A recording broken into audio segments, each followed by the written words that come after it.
Our first guest tonight is one of the most innovative, successful, and influential people in the history of popular music. He's got so many Grammys, they named one after him. Today, he was immortalized with a star on the Hollywood Walk of Fame. Please say hello to Dr. Dre.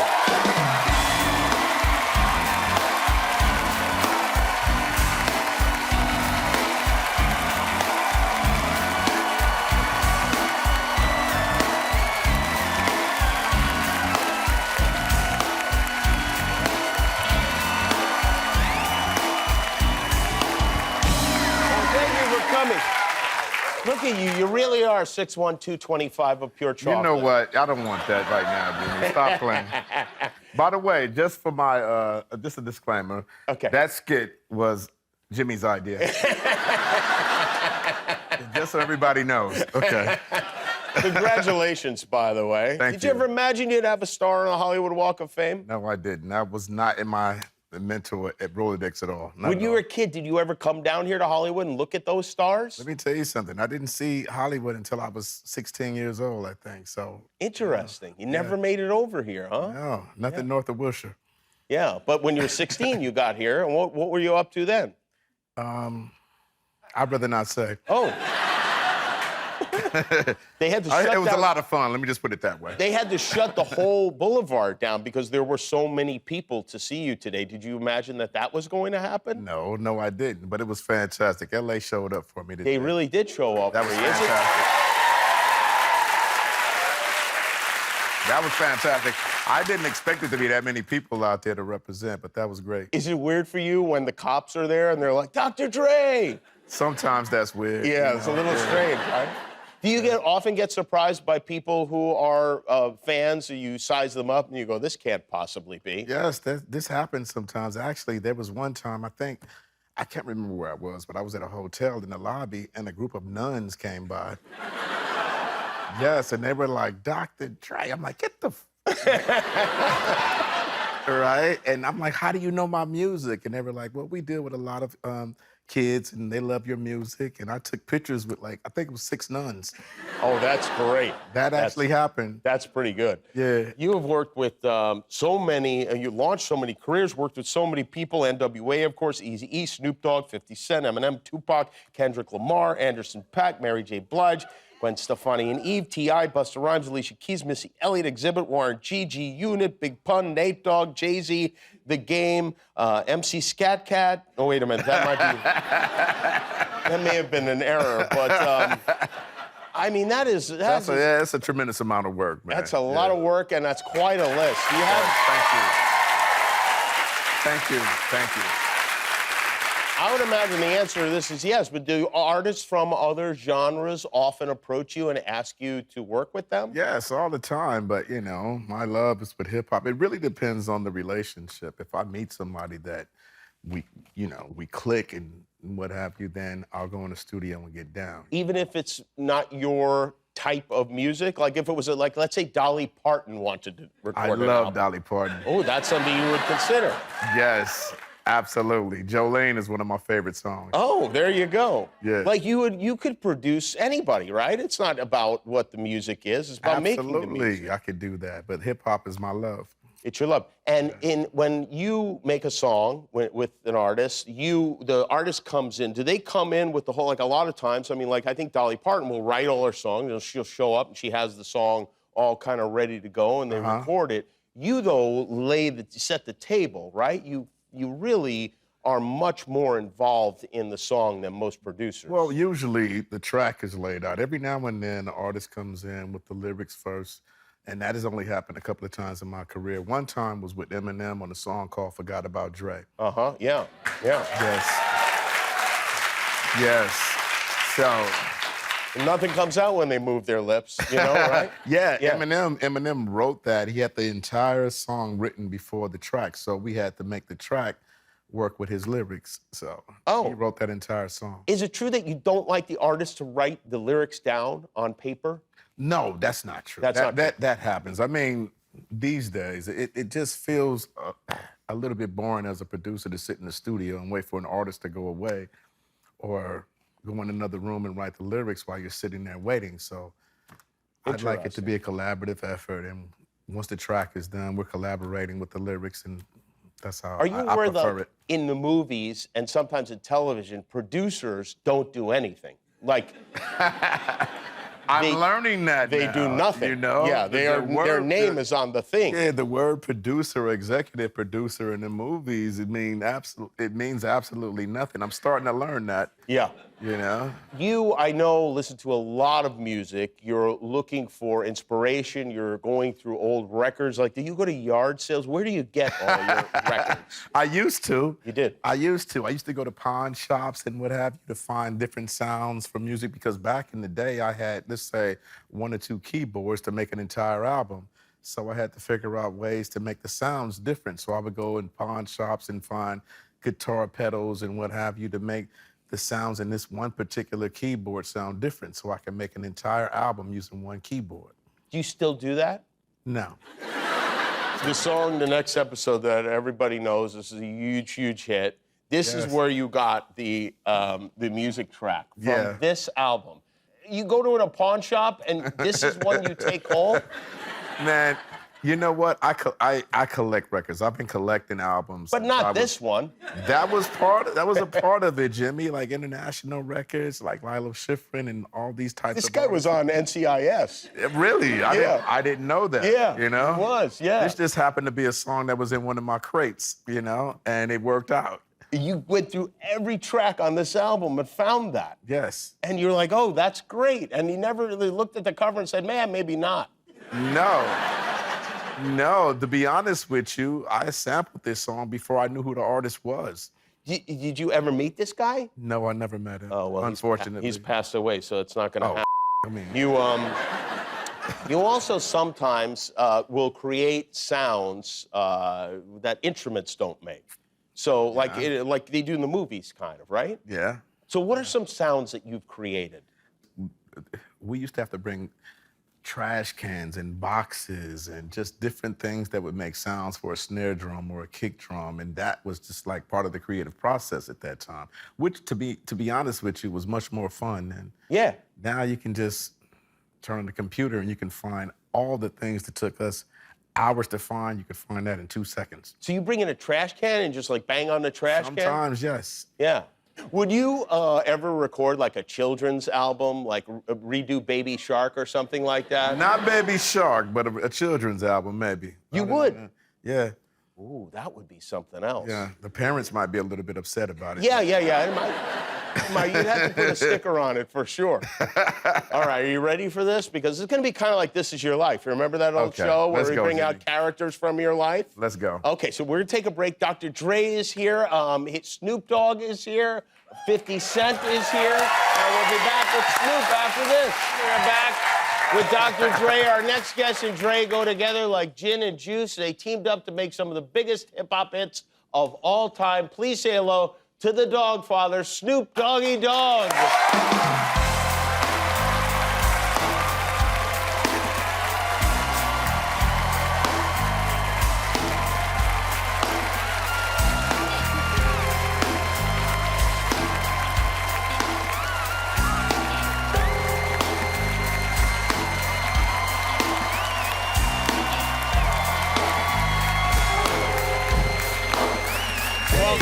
Welcome, Snoop. What up, Jim? Good to see you. Happy Dre Day to you. Yes, sir. Were you excited to see Dre get a star on the Walk of Fame? I'm Dr. Dre's biggest fan. You are, aren't you? Man. Yeah, you guys love each other.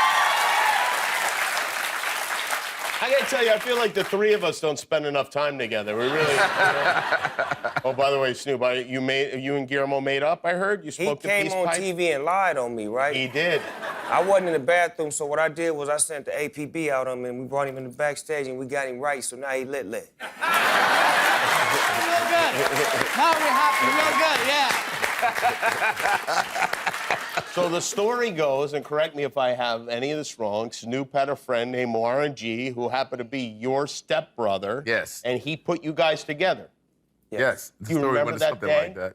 Yeah. The story was I was at a bachelor party and my stepbrother Warren G just popped this tape in and said, listen to this, you know, and it was Snoop's voice.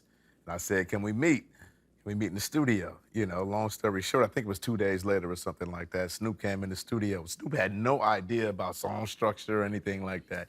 He just came in rapping. And you get that? Did you get that a lot, where people bring a tape for you to listen at when you're at like a social gathering? You're like, oh boy, here we go. All the time, but you know, yeah, I've never found an artist from a demo tape other than Snoop and Eminem. Really? Yeah. Never other than Snoop and Eminem? Yeah. So then you guys made The Chronic, and whose idea was that? I'm unclear on what the answer to this is. Whose idea was the title The Chronic? Okay. That's a good question. Okay, my first time smoking weed. I was in the car in my driveway, and I think we were halfway through the album, and there was a female. I'm not gonna say her name, and Was it former First Lady Barbara Bush? No, Jimmy. All right, just wanna... It wasn't that. I'm trying to keep it, you know. Okay.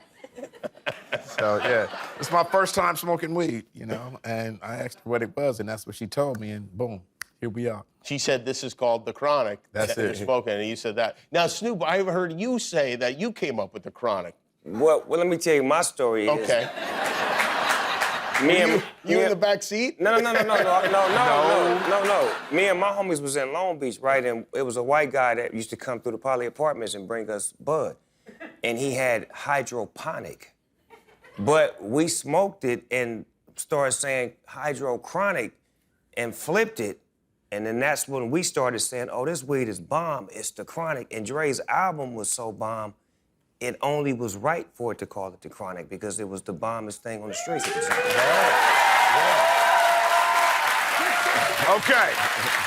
All right. Which story do you believe? Well, I'm going to say that any story... or the drinker? Right. Any story that involves smoking weed is questionable just to start with. Right. I mean, who the hell knows? It could have come from somewhere else for all we know. So then Dre wanted to record a demo of Nothing But a G Thing, and you were unavailable at that time. You were indisposed, correct? I was incarcerated. You were incarcerated. What were you incarcerated for? I was on probation, and I had a toothache at the time. And one of my family members was the pill lady. So I went to go see her, and she gave me a pill, and when I went to go take a test, I had a dirty test for having a... Medical marijuana is what you got. No. Oh, it wasn't medical marijuana. The pill that I took for my tooth was a codeine. Oh, the pill. Oh, okay. And I didn't have a prescription, and at that time, I didn't want to give up my auntie, so I was like, I don't know where I got it from. Oh, I would have sent my aunt right to jail. Right to jail. That's a lot of info. Wow. So then you recorded the demo over the phone from jail? No. Oh. No, Snoop doesn't remember that. That happened. What'd I do? You record. I remember you being in jail. You know, I've told you this story. I remember calling you from in jail, cuz. Of course he doesn't remember. I remember calling you from in jail, cuz. Come on, give me the story. Yeah, and I taped the. The verse. No, I taped the headphone To to the mic. and I spit it? Yeah. Damn.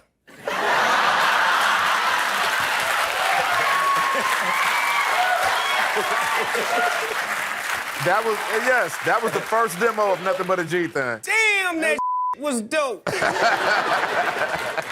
It's one of the nice things about the hydroponic is you can relive moments from your life over and over and over again. Yeah. And that's how you used your one phone call, is recording that. Do you guys ever strongly disagree when you're in the studio? Oh, you do? Yes. Really? This ain't always peanut butter and jelly. Really? It's sometimes it's chicken and cornbread and mixes. It's a mix and match, but the thing is this, I allow Dr. Dre to drive, which means that I do give him control and I don't have a problem with getting in the passenger seat and becoming Snoop Doggy Dogg and letting my mentor lead the way. I see, all right. But you're also saying that from time to time, the dog will bite. No, the dog sits in the passenger seat and he adjusts the music. But he never grabs the steering wheel. I heard you guys are working on something right now. Is that true? Yes, absolutely. Okay, let me take it from here. As long as we've been knowing each other, it's, okay. The first album I've done with Snoop was in 1993, and it's the only album I've ever produced on Snoop, right? 30 years ago. So now, believe it or not, we're getting together again, and we're almost done with the album. The first album was called Doggy Style. So we decided to flip it and call this one Missionary.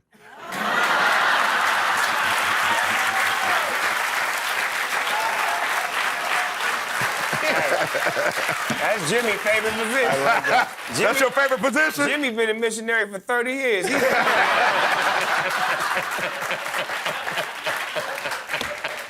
That's good. I like that. When will it come out? Do you know? Oh, it's gonna come out. I know, but when? That's why you asked that question. I'm glad you Right, asked right. it. Dr. Dre will begin mixing in mid-April. Does Dr. Dre know that? Yes. I'll ask him. Okay, yeah, you ask him. You guys also have, and I don't know, why did it take you guys, this has to be the weed, that it took you 30 years to come out with Gin and Juice? I mean, this just seems like this should have been out a long time ago, yes? Okay, so let me tell you, this is the part of the show that Jimmy Iovine is gonna love. Jimmy Iovine, I spotted him in the audience earlier. This is the part of the show that he's gonna love. He's been waiting for this part of the show. Yeah, does Jimmy Yes. drink this? Jimmy, you drink this? Which is your favorite flavor? You like the passion fruit? That's my favorite too, Jimmy. We ain't got but one of them up here. We're gonna have to share it. What's going on? Listen, we've known each other long enough. I that we like can the share. apricot. But You like apricot? Yes. Dre like apricot. Give me that melon, cuz. I like the All melon. right. Hey, you know what? Let's have some gin and juice. I've always wanted to have gin and juice with you guys. Come on And a in. toast to Jimmy Iovine as well. We'll be Hello. right back with Dre, Snoop, and 50 Cent. More than 20 years ago, our next guest made a visit to Dr. Dre to make one of the most popular hip-hop albums ever. Please welcome the multi-talented, the multi-tattooed Curtis 50 Cent Jackson.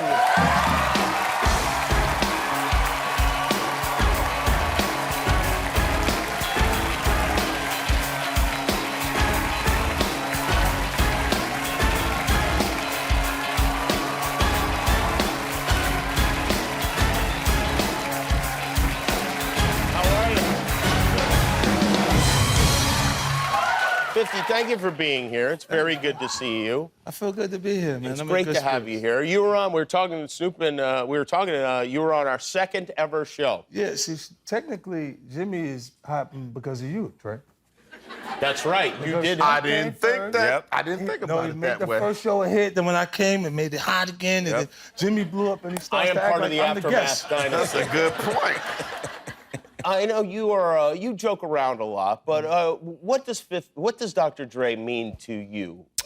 Man. That question, really? Yeah. No, yeah. okay. I want to. You know what? I'd like to get some tears going here. No, it's Dre is like a complete inspiration for me. Like, I've been listening to his music before it was even a serious idea for me to get next to him. And then when I got to the studio, because like even that first record, it was 4 days, but it was like, I think we did 8 joints. No, it was 7 days. Okay, let me tell you the story. So, let me interrupt 50 for a second, just for a second. So I did the Get Rich or Die Trying. It was supposed to be me producing half of the album and Eminem producing the other half. I was in the studio with 50 for just 7 days for my entire half of the album. Yeah. He came in there and went crazy. Writing, all right, put up another one. Writing, put up another one. And we got the entire thing done in 7 days, at least my half. Yeah. That's what happened. It was like, I felt like we was done in 4, but we went additional 2 days. Like, you know what I mean? Because he had ideas and things that he's very meticulous. He wants it to be perfect. So you gotta do it. No, say this like this. Dog. I'm like, okay. Yeah. Okay. Eminem introduced you. Yeah. I mean, if I needed him to get to him. You took less money to work with Dr. Dre than you could have received from others. I got a lot of money though. He gave That's me a lot. not true. He gave me a lot of money. They gave me a lot of money. How much money did he give you? I had $1 million. Like $1 million? Yeah, out of the neighborhood, that's a lot of. A lot of money, yeah. What'd you do with the $1 million when you got it? Jimmy, thing? stop asking a man what he did with his money, man. Right. I mean, but the first thing I did was like I got my grandmother a car. That's so, all right, that's good, that's Go ahead, good. Granny. Nice. You know, because I had an opportunity, like, where I had smaller amounts of money before, like, and when I got it, like, burnt a hole in me. And it never got a chance to do nothing that really affected anything in my, you know. Did Dre give you advice? Did he say, listen, here's how you should handle your money, here's what you should not do? He didn't. He did not. He didn't tell me I that. did not. He was like, you know, you'll be all right. You guys, you played the Super Bowl together. That was quite a show. That was best halftime show of all time. Look at it. That's good. I want to point out, this photograph is not upside down. You were upside down. That looks unpleasant. Jimmy, I was like 30 pounds heavier at that point, too. Let's I was see how it not looks ready this for way. that. I was playing. I never looked at it like that. I was playing an institutionalized guy on ABC. It was as big as possible. He wasn't supposed to be like 50 Cent. Uh-huh. And I gained all of the weight. And then I decided I was going to come in and I wanted to have an intro like the music video. So I was like upside down. And I really didn't think that out. Because we had... For like 7 days, I was like upside down doing my part. And I was like, if I fall on my head, like risk versus reward, right? What do I get? Like, everybody else was coming in, like Snoop just came in doing this thing like that. It's like, yeah, you're 50 crazy. I don't know what made you want to go upside down. I've been there many times. So you go, well, this turned out to be a bad idea, didn't it? Yeah, well, it was one of those things where, and then my weight was like shifted the other way, so it made me feel a lot bigger than I was. It just wasn't that combination could have went a little different, like that one. We got a little bit of news about the album that's coming out, Missionary. Are you on the album? Yeah, I got one with Snoop. He said You something. are on the album. I like that too. Yeah. Oh, really? Wow. I'll tell you how that works. Yeah, tell me how it works. I get a text message. I get a text from Dre, and I get a text from M, and almost simultaneously. So it goes like, oh, and they go, stop. So it means stop what you're doing. I don't care if you're producing television shows. I don't care what you're doing. Stop and figure out how to get this done for us right now because it's that urgent. And then I went and wrote my part because to me that's what it feels like. Right. I better, because those other people don't mean the same thing to me. Right, sure. Yeah, You know, your old and pals. when I get it done, I send it back and I get the fire emojis back. See, Dre, you usually don't say things. I usually get That's something exactly from him. what happened. It's different. Like, he'll go like this. He won't even say, yo, I like that one. He'll go like this.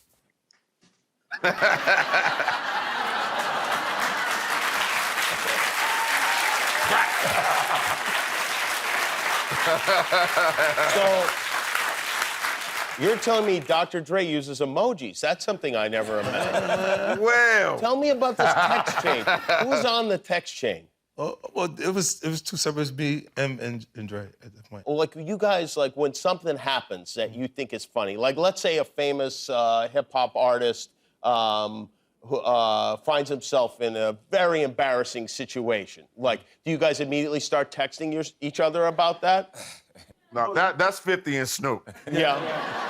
Yeah, I'm watching his Instagram all the time, so it's like I see it, and I'll say, I'll repost what he just did. Yeah, I know you like doing that kind of stuff. Yeah.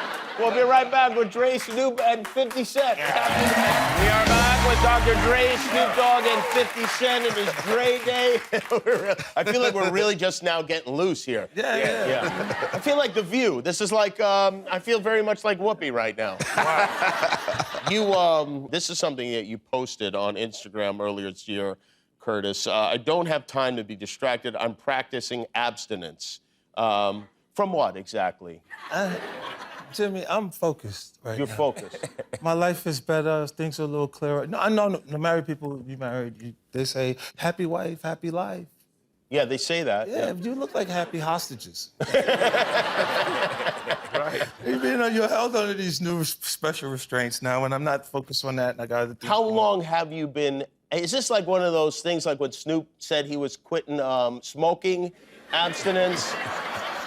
Is this like Snoop's abstinence, or is this real abstinence? This is real abstinence. Just, well, you know, I'm trying to survive. I'm trying to make it to Lent. Really? How long has it been? It's been, wow, 2 months? And then, so Easter Sunday, look out. Yeah.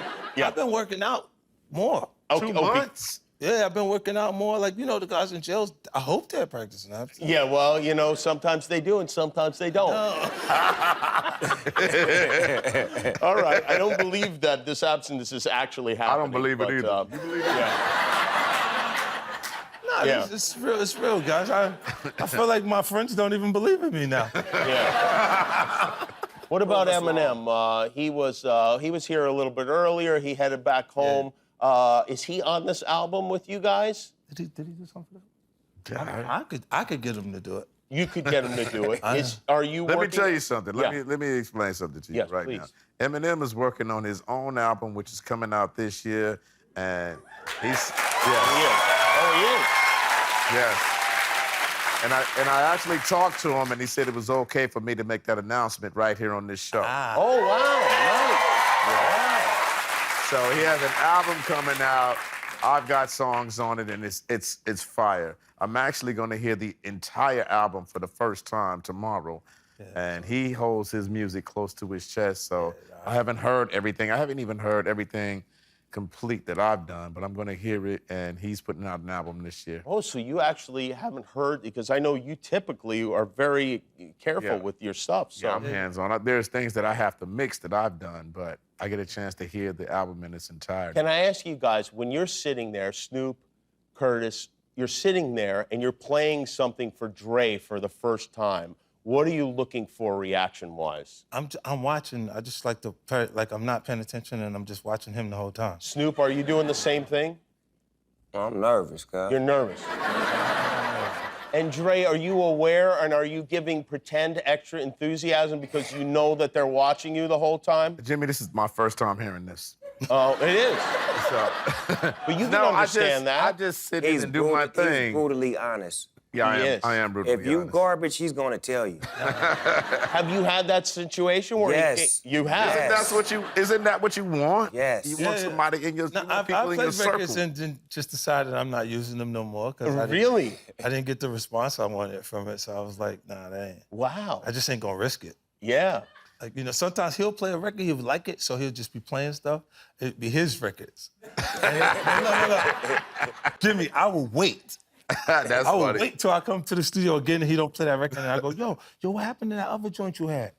That's funny. Yeah, That's how I start off, because I need that one, the one you had that you was playing. I that see. You just put on the side over there, let me get that, because I wanted that when you played it the first time, and I couldn't ask for it. But now that you're not playing it, I know it's in the I could possibly get it section. Well, we learned a lot of good stuff today. We learned about Missionary, the first album from you guys in 30 years. We learned that you're part of this. We learned about a new Eminem album. Yeah. I mean, I had a lot of fun. We should go camping together or something, the four of us. Yes? Yeah, Have you but been then- camping? But you started making us do skits about your penis. Mm-hmm. Bro, I Right. don't know what this does to my image. Yeah, well, Like, we'll find out tomorrow. We'll reassess. All right, we'll be right back. One more break. We'll be right back. I want to thank Snoop Dogg. I want to thank Curtis 50 Cent Jackson. I want to thank Eminem. I want to apologize to Matt Damon. And most of all, I want to thank you, Dr. Dre, for being here. That was so much fun. Thank I you. really appreciate you sitting and Oh, thanks for having me. Thanks for having me. It's been a lot of fun.